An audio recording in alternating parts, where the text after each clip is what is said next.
تحریک پاکستان قربانیوں سے عبارت ایک ایسی داستان جس کی بازگشت صدیوں تک سنائی دیتی رہے گی۔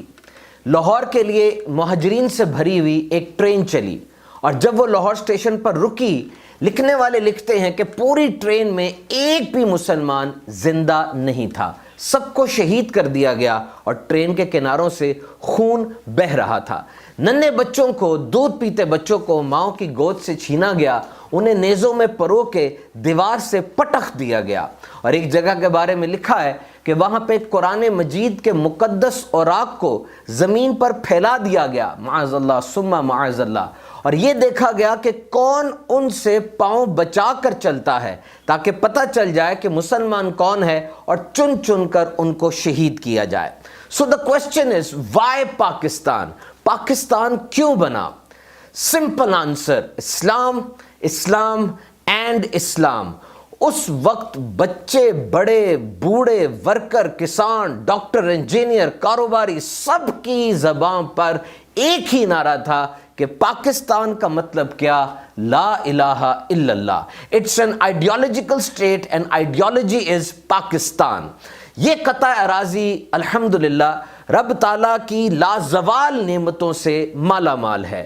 کھیوڑا کی کان لیجئے، the most finest salt in the world، قدرتی گیس ہے، کاپر کے اور گولڈ کے ذخائر پاکستان میں بہت زیادہ موجود ہیں۔ اسی طرح اگر زراعت کی بات کی جائے کہ پاکستان کی اکانومی 70% وہ ایگریکلچر کے اوپر ڈیپینڈ کرتی ہے، تو 4 موسم ہمارے پاس ہیں جس وجہ سے بڑی بہترین کراپس پاکستان میں ہوتی ہیں۔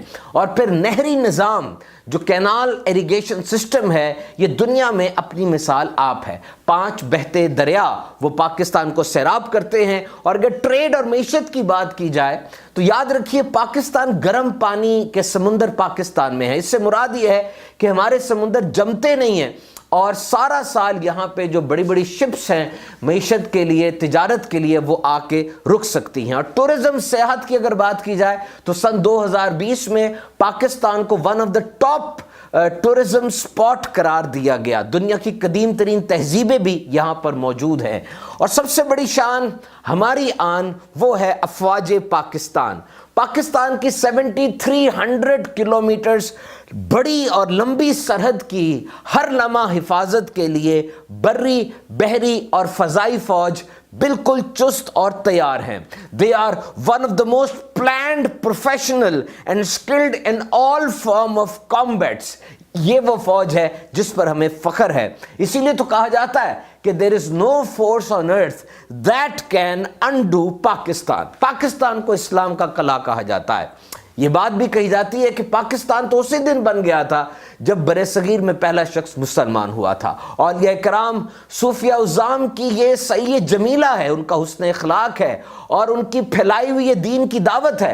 حضرت سچل سرمست، حضرت شاہ عبداللطیف بھٹائی، عبداللہ شاہ بخاری رحمۃ اللہ تعالیٰ علیہ مجمعین، لال شہباز قلندر، سید بلبل شاہ بخاری، آپ نے سندھ اور بلوچستان کی زمین کو کور کیا۔ حضرت سید معین الدین چشتی اجمیری رحمۃ اللہ تعالیٰ علیہ 90 لاکھ غیر مسلموں کو دائرہ اسلام میں داخل کیا۔ اقبال فرماتے ہیں کہ پنجاب کی دھرتی میں اسلام کی حرارت اگر ہے تو یہ سب داتا علی حجویری کا فیضان ہے۔ اسی طرح بابا فرید رحمۃ اللہ تعالی علیہ اور کثیر تعداد میں بزرگان دین جن کی کوشش اور حسن اخلاق ہے کہ ان لوگوں کے دلوں کے اندر اسلام کی شمع روشن ہوئی۔ اور آج ہم دیکھتے ہیں کہ سن 2020 میں جب بہت سے گلوبل چیلنجز کا ہمیں سامنا ہے، ہم نیت کرتے ہیں کہ we will internalize the love of our country، یہ جس کو پیشن کہا جاتا ہے، جنگوازم، پیٹریٹزم کہا جاتا ہے۔ یاد رکھیے جب کسی چیز سے دل سے محبت ہو جاتی ہے تو پھر اس کو نقصان نہیں پہنچایا جاتا۔ آئیے ہم نیت کرتے ہیں کہ ایک قوم کی طرح اپنے اس وطن کی حفاظت کریں گے۔ صلو علی الحبیب صلی اللہ تعالی علی محمد۔